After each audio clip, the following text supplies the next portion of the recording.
Good morning, and welcome to Mount Vernon Unitarian Church. My name is Becky Brandt, and I'm a member of this congregation. Whether this is your first time with us or you've been attending for many, many years, know that you are welcome, and we're glad you're here. Mount Vernon Unitarian Church offers its Sunday services both in person and virtually through our YouTube channel. And if you're at home, we appreciate your attendance too. We gather each week to support one another in our spiritual journeys, to work for justice, to care for the earth, and to build the common good. It is great to be together. This morning, I have two announcements. The first one is going to be made by our board chair, Jan Speakman.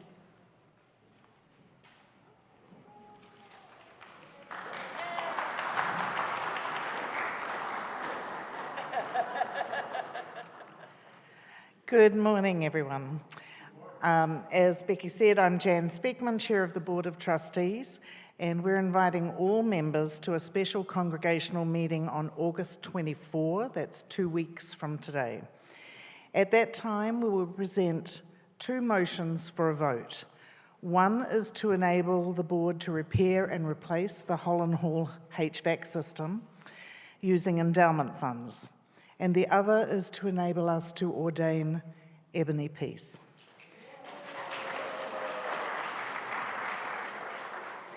Members received an email yesterday, or should have, with information about both.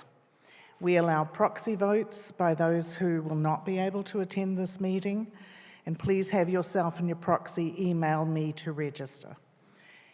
Next Sunday, after services, please come visit the board table. We will be out in the Commons, and we're happy to talk with you and answer any of your questions.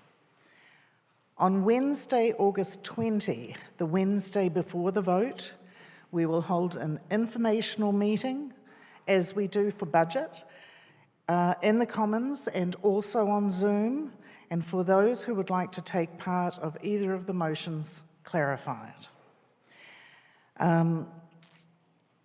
Details will be in the Windmill newsletter, so keep an eye on that for the Zoom link if you need it.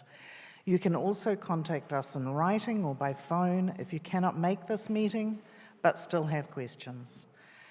Now let us put the business aside as we continue with our service. Thank you for your time.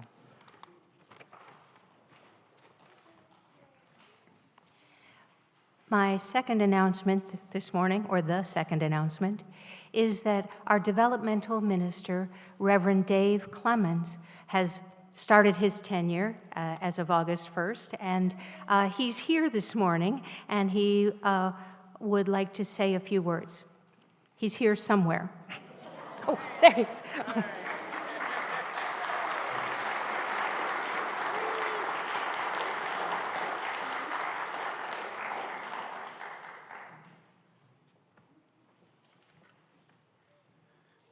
First, let me just say how excited I am to be here. Never lived in the East, and discovering the beauty of this area and the people and the friendliness. And I'd like my partner, Jerry Debus, if you'll just stand and wave.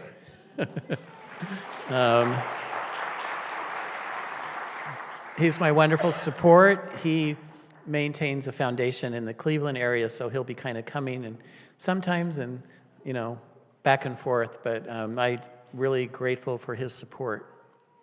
Let me just say that I always look at our work together, and let me reiterate, you'll hear me say it many, many times, I'm not here to fix you because you don't need to be fixed.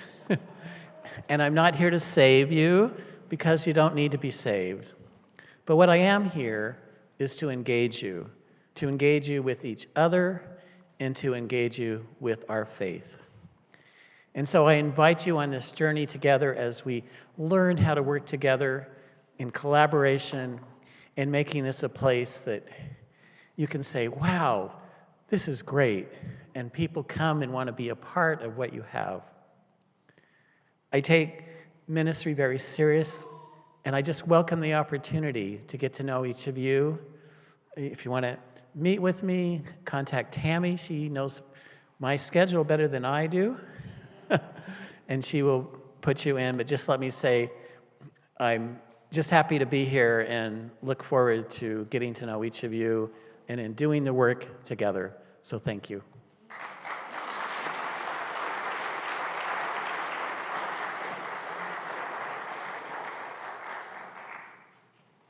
Wonderful. Thanks so much.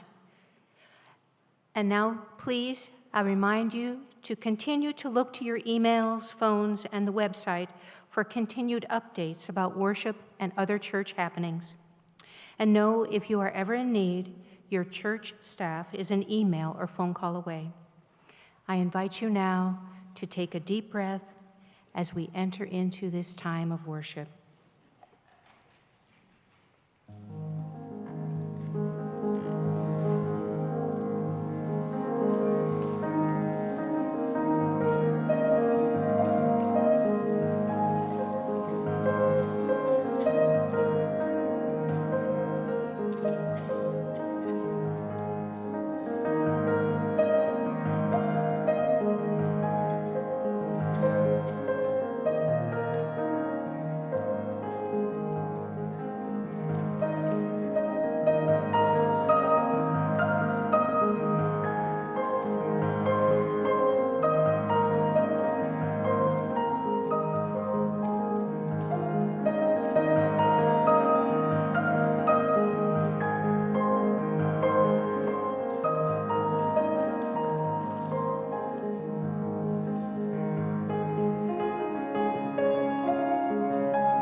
As Becky lights our chalice, we see this flame.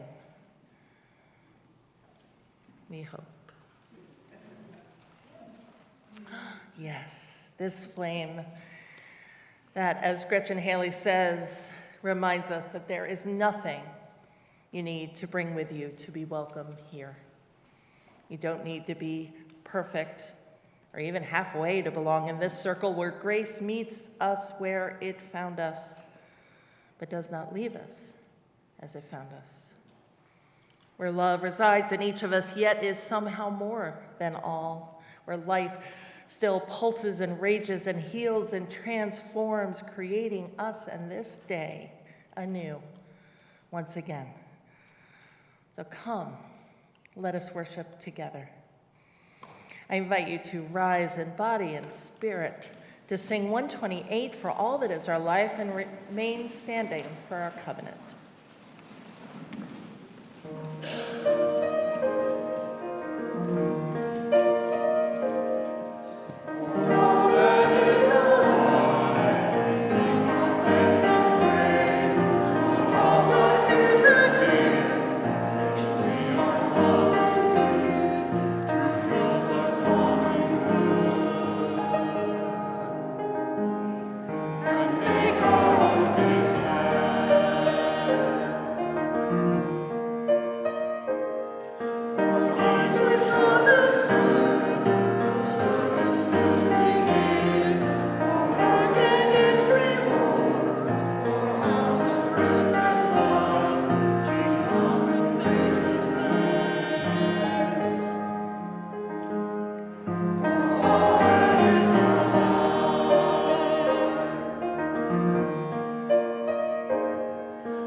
Please join with me in the words of our covenant.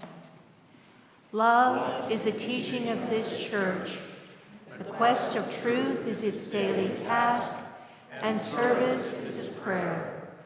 To dwell together in peace, to seek knowledge and freedom, to serve life in community, to the end that all souls shall grow in harmony. This is our covenant with each and with all.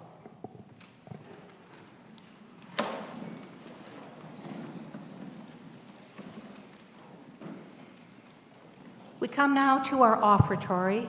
Mount Vernon Unitarian Church continues to share the plate with committed organizations that you, our members, have chosen. During August, our offering is being shared with the Friends of Guest House. This nonprofit organization helps female nonviolent ex-offenders in Northern Virginia make the difficult transition from incarceration back into the community. These women are determined to make a new life for themselves despite the tough obstacles they face in getting job interviews or getting hired, being accepted as tenants, and overcoming trauma and gaining job skills. Guest House, based in Alexandria, has a remarkable success rate with only 10% of its graduates reoffending within a year, compared to about 70% of ex-inmates reoffending nationwide. I invite this gathered community to offer whatever you are most comfortable with in spirit of financial generosity for the mission of our church and for Friends of Guest House. We are so grateful for your donation. Will the ushers please come forward at this time?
I invite you to find a position of prayer and meditation.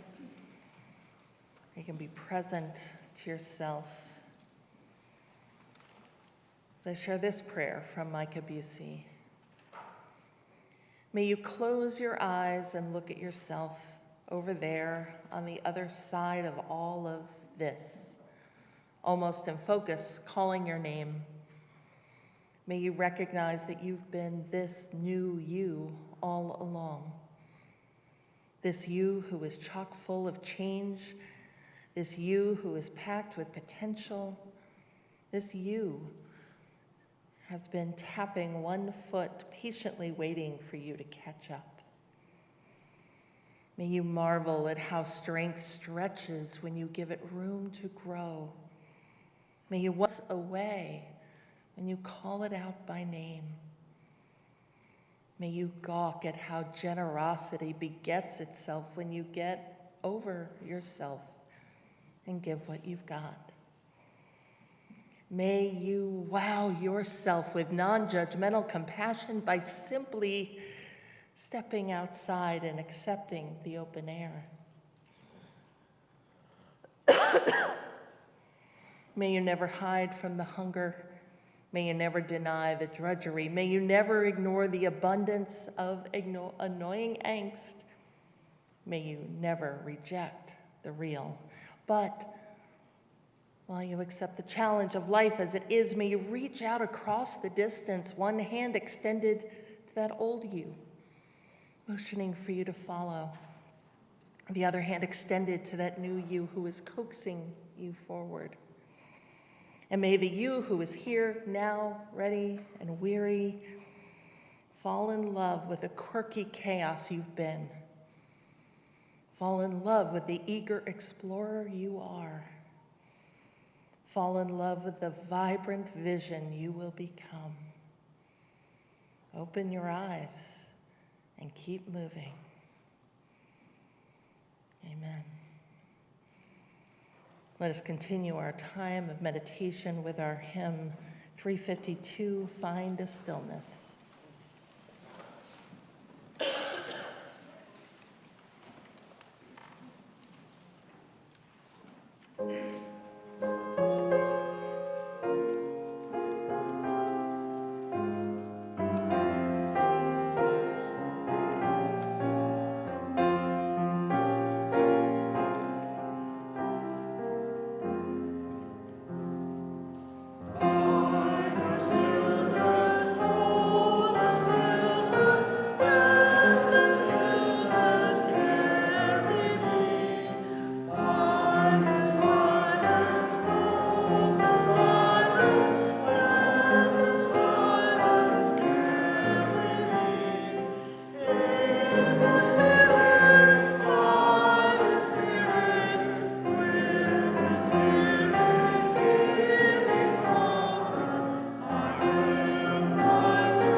At this time, you are welcome to come up forward and light a candle of joy or sorrow.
While we don't have religious education classes today, we do have a bit of a story, which can also be thought of as a meditation.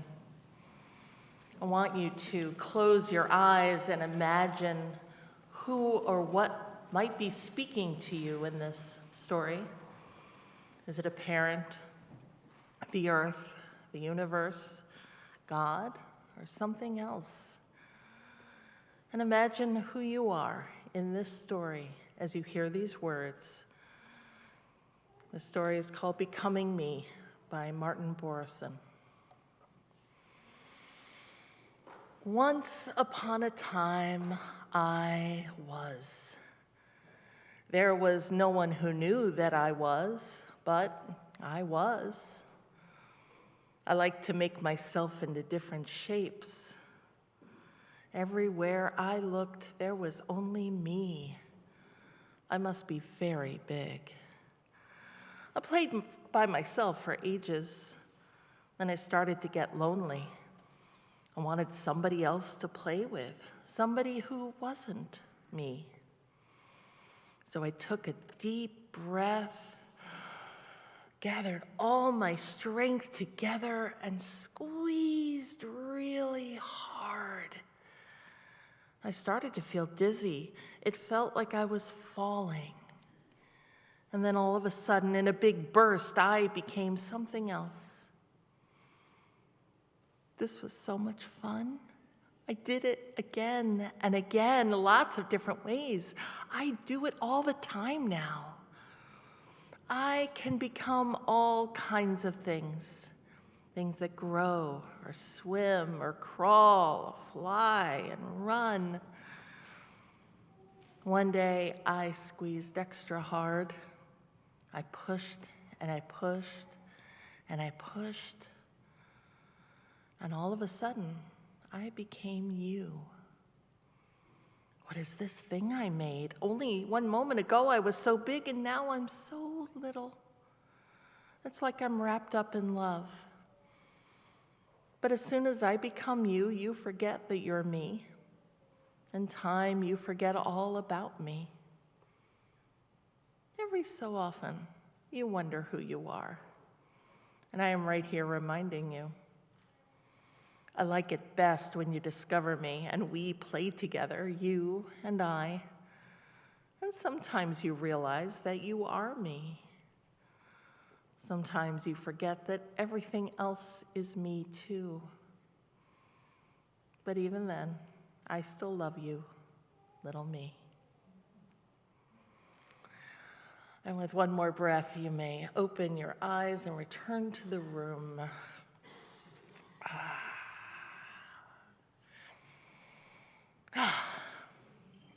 So, often when a minister develops a sermon series, the services all stand completely on their own. And indeed, much of this series, A Journey Through Our Living Tradition, is a series of standalone services. But for those of you who have been attending faithfully, or more or less faithfully, you know that there is a thread that is connecting these services this summer. And for those of you who are new this week, Rev Dave, and others, that thread is an examination of the foundational theologies of our faith through a bit of history, theology, readings, and songs. And this is all in favor of grounding our understanding, our narratives, if you will, of our faith, and firming up our foundations. This helps us be better equipped not just to understand what is core to our faith, but how to better live our faith and share our faith. So we spent 4 weeks so far, with this week and a service on the 24th yet to go. And while we know our core theologies are complex, even more complex than we've had time to explore in the services and in our discussion groups after, we can add these fairly short bumper sticker explanations to our Unitarian Universalist religion translator. So Unitarianism tells us that God is one, and we should use our gift of reason and our minds to understand.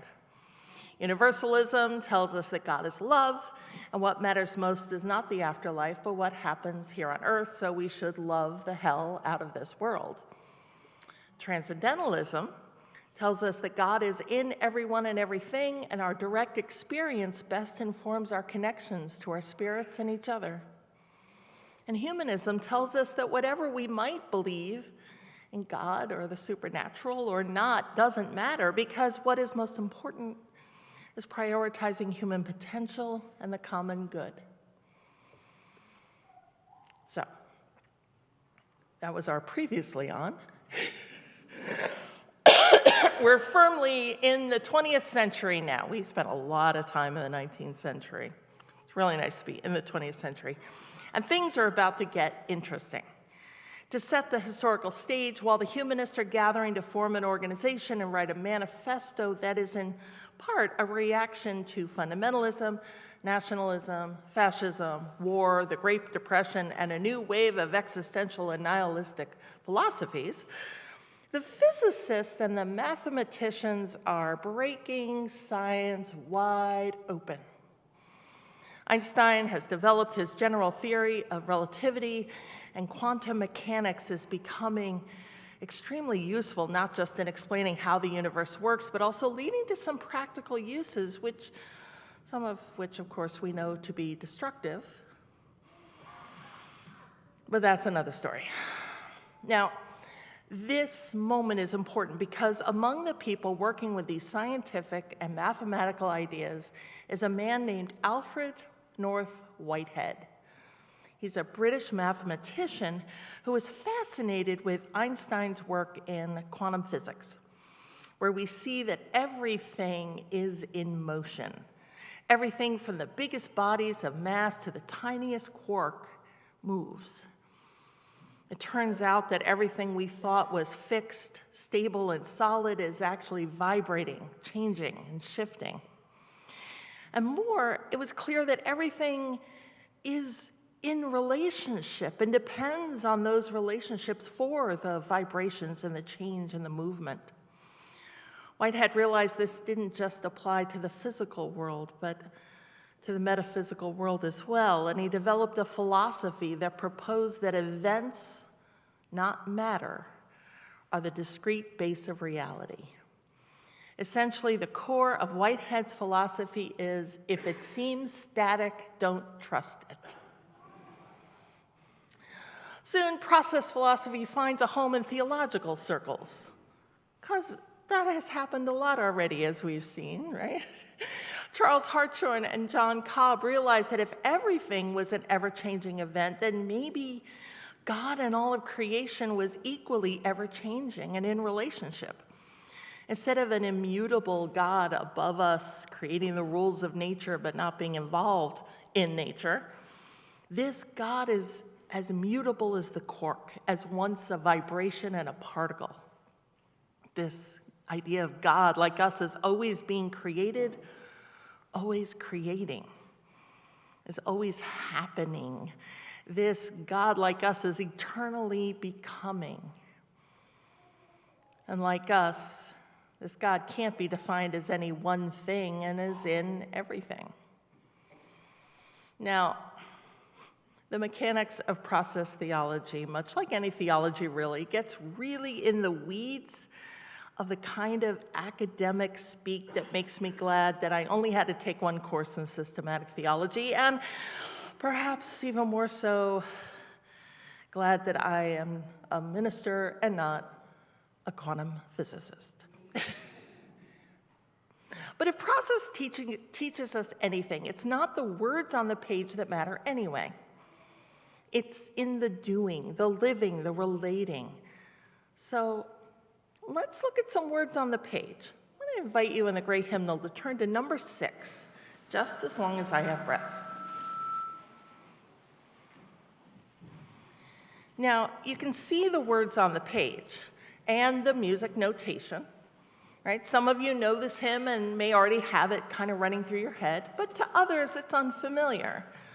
A few of you may be able to sight read or get a general sense of how this might go, but still, it's just black ink on a creamy white page.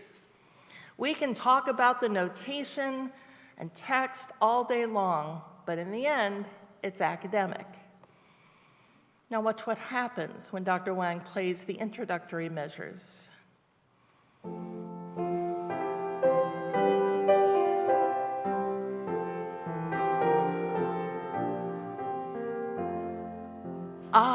No, we're not ready to sing yet.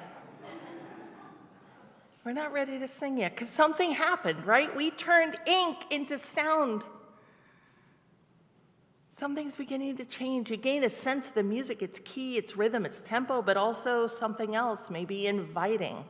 It's got a chord structure that tells us it's almost time to sing, like Paula almost did. Something in its progression that evokes an emotion, and it invites us to sing. So yes, let's sing the first verse.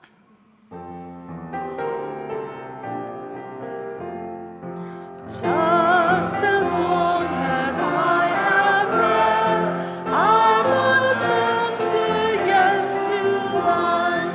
Though in vain I made my way, still with hope I meet each day. If they ask what I did well, tell them I said yes to love. Did you hear that? Did you know that that was going to be what it sounded like when you looked at the ink on the page? No, we turned this ink into sound, and we did it together, and we created a sense of something ineffable, something one might call miraculous if one were inclined to do so. We made a connection between our hearts and our minds, and that moment led to this beautiful sound coming through our voices. And more, we sang yes. Tell them I said yes to life. This is what Whitehead and Hartshorne and Cobb and subsequent process theologians are reaching for.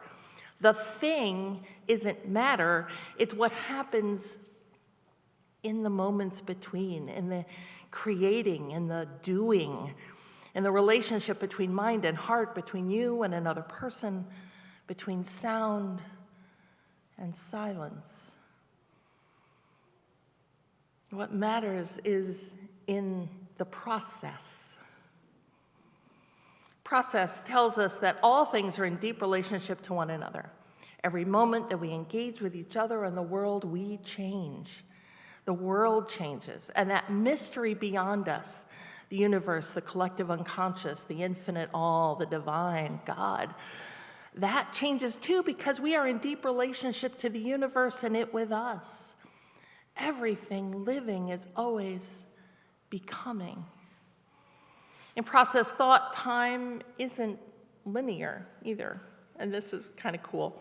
Instead of it unfolding in order, time unfolds in many directions all at once, each new moment ripe with possibility. And we get to choose at every moment what timeline we're going to create. In that eternal now, we are constantly becoming. Each new moment presents us with all that has been known, offering a chance to glimpse all of those possibilities, inviting us to creativity and positive choices. And this works because the first moment, the Big Bang, was a positive event. All of the forces of nature are about attraction and order, right? Even the makeup of the universe itself is a little bit more yes than no, a little more matter than antimatter, a little more order than chaos. And it's the yes that persuades us to yes again, to love again, to goodness again. In process theology, much like universalist theology, God is love, and that love is expressed in a faithfulness toward creation. That love is with us for our good and seeks to persuade us toward more love. There is more love somewhere. But what's more interesting is that even when you remove the idea of God, it's the moment, the relationship, the co-creation, the spark, that's all still there. This spark of process theology lives in the spaces between. I think of Michelangelo's painting, The Creation of Adam. The finger between God and Adam in the painting don't touch. Almost. There, in that space between. That's where the holy, that's where something, the relationship, all of this happens. And so this relationship with God and with each other means that we pay attention to those relationships. Human choices to hurt others then hurts all. And maybe that's what evil is, when we make choices that hurt others. Process theologian Marjorie Hewitt-Sukoki suggests that in positive choices, we blend our own interests with the interests of the wider communities within the world. In negative choices, we secure our own interests against all others. Process thinking affirms that God calls us beyond violence toward communities of well-being. Yeah. Okay, that's a lot, right? Some of you are probably having the experience I had when I first encountered process thought in 2010. It literally blew my mind. In part because I was like, oh, there's already a theology and philosophy that describes what I think I know in my bones is true. I'm not mad. I didn't just make this up, right? It's in us. We feel this. I had no idea there was a name to this theology. But over these last 20, 25 years, many Unitarian Universalists and liberation theologians, womanist theologians, and others are discovering that this is a narrative imagery of how love and God and the universe works that makes sense to us. Process thought aligns with our Unitarian belief in human potential and reason as our way toward truth and meaning. It aligns with our Universalist belief in universal goodness and love, which propels us to do good in the world. We hear the echoes of transcendentalism, too, in process thought, the direct experience, the relationships, that God is in everything and co-creating everything with us. Now, a few weeks ago, we read The Oversoul, number 531, but I want us to read it again responsively and listen now for these ideas of co-creation, relationship, and change. 531, The Oversoul. Let us learn the revelation of all nature and thought, that the highest dwells within us, that the sources of nature are in our own minds. Or ceiling between our heads and the infinite heavens, so there is no bar or wall in the soul where we, the effect, cease, and God, the cause, begins. I am constrained every moment to acknowledge a higher origin for events than the will I call mine. There is a deep power in which we exist and whose beatitude is accessible to us. Every moment when the individual feels invaded by it is memorable. It comes to whom it's simple. It comes to whoever will put off what is foreign and proud. It comes as insight. It comes as serenity and grandeur. The soul's health consists in the fullness of its reception. Forever and ever, the influx of this better and more universal self is new and unsearchable. Within us is the soul of the whole, the wise silence, the universal beauty, to which every part and particle is equally related, the eternal one. When it breaks through our intellect, it is genius. When it breathes through a wall, it is virtue. And when it flows through our affection, it is love. 90 years before we had a name for it, Emerson was exploring process theology. It's how deep it is. But we can also even understand process theology as a humanist theology, because we know that it is in the doing for and with others that we enact our faith. We are made to be of use. So flip a few more pages to 5, 6, 7. To be of use by Marge Piercy. I want to be with people who submerge in the task, Who go into the fields to harvest and work in a row and pass the bags along. who stand in the line and haul in their places, Who are not parlor generals and field deserters, but move in a common rhythm when the food must come in or the fire to be put out. the work of the world is common as mud. Botched, it smears the hands, crumbles to dust.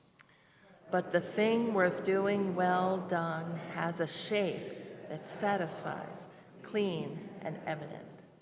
Greek amphoras for wine or oil, Hopi vases that held corn, are put in museums, but you know they were made to be used. The pitcher cries for water to carry, and a person for work that is real. Yeah. To be of use. So process theology stretches across our foundational theologies, as it also is one. And we'll see it show up on the 24th when we talk about liberation theology. And much of that is because when Whitehead described in the 1920s this idea, it was not a new phenomenon, but a new way of understanding that has long been held in our bodies and in our stories, in our traditions, in our dreamings. I love E.C. Barnwell's ode to this long thread of connection. In 1051, we are. We're going to sing it through with minimal repeats. I invite you to follow our singers as we make our way through. 1051, we are.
gives a new perspective to that song too, doesn't it?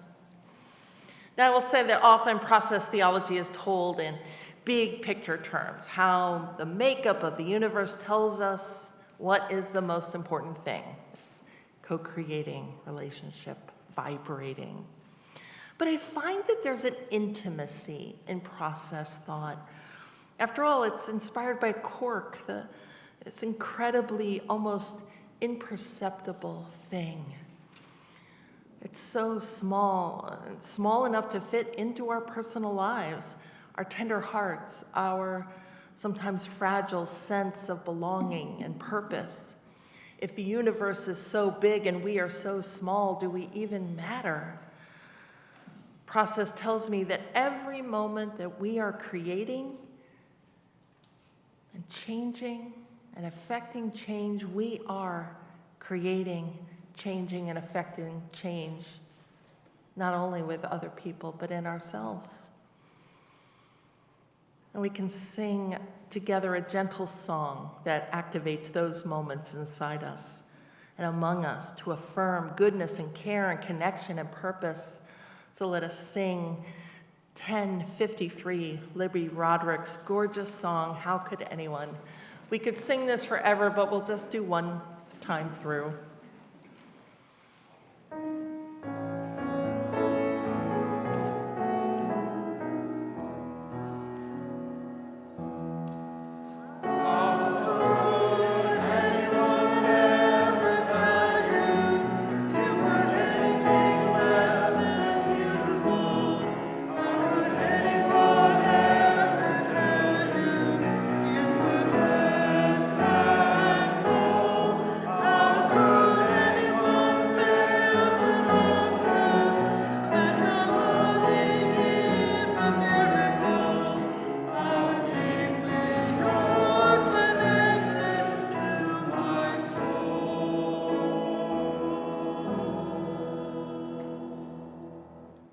Some of you who are on social media may be seeing advertisements for the shirt that on the back says, "Dear person behind me, you are loved, the world is important, and we're glad you're here.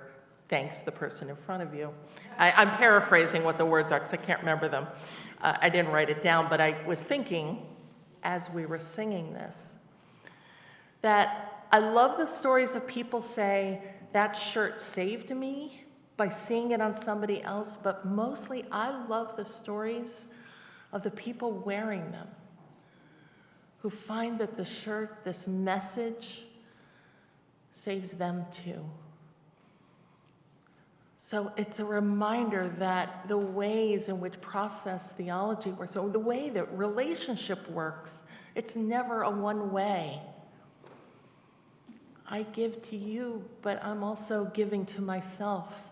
And I'm receiving what you're giving, but I hope you get something too, right? This way in which we co-create together is going to save us. And so we see this way of thinking, this process theology, and the ways that we live out our values and understand the sources of our faith. The ways we are called to love and connect and learn, and deepen our connection to our spirits, and of course the way we celebrate our individual experiences of mystery and wonder, and the wisdom of humans throughout time. We are persuaded by goodness to affirm peace, justice, dignity, compassion, equity. And in this way, the call of our faith becomes even stronger, because it's no longer ideas and theologies, but it's actively inviting us to act, to make something happen, to find the divine in all things, to seek the mystery of connection, to do a little better, to do a little more good, to be always becoming. We are compelled by this loving, relational way the world works to turn our principles into practices, to show and live our values out loud, to love the hell out of this world, to build the beloved community, to work for justice and equity, to offer compassion, to be a people of transformation. And not just out there in the world, but in our intimate communities, our congregations, our families, and ourselves. And so we do this through our relationships, storytelling, learning from experience, learning from others, engaging in life, noticing what happens when we connect, not just between us, but around us, holding multiple truths, building a new way, creating, affecting change, allowing ourselves to be changed, giving not just from our wallets, but from our very hearts and spirits, being always in flux, always becoming. This idea of God, or the mystery of all existence, the divine, the existence itself, this idea is not isolated or selfish. John Donne is right. No one is an island. We are all connected. In the words of author Octavia Butler, all that you touch, you change. All that you change changes you. The only lasting truth is change. God is change. So let us be a people of change, a people changed by love, a people changed for love, a people changed to love. Let us say yes and amen to that. Yes. And now let us sing a closing hymn that affirms Process Theology's call. Life calls us on. For folks online, the lyrics are in your order of service, and for folks in the chapel, there's an insert cleverly titled, Life Calls Us On. Let us lift our voices and our spirits and our bodies together to co-create music together.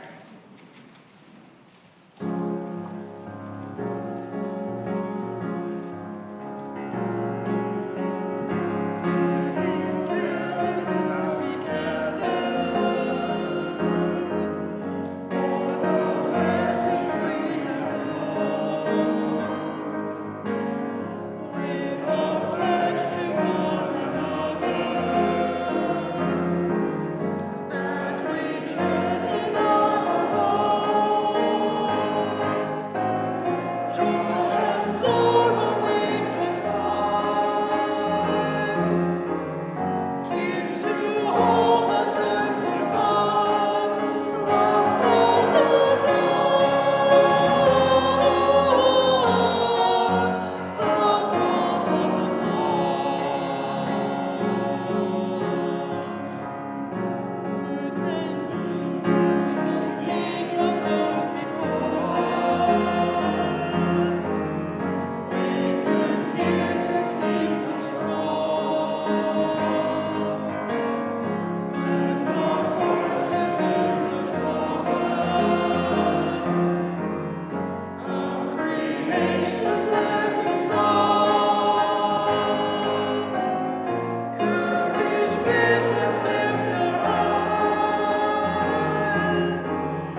In the words of Scott Cooper, the world aches for us to join together and bring about healing, toil for justice, and produce ever-increasing love.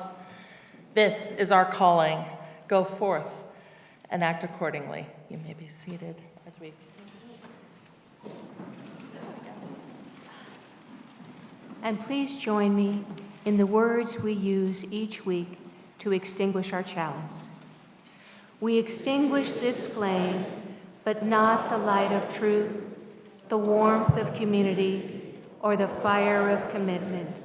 These we carry in our hearts until we are together again.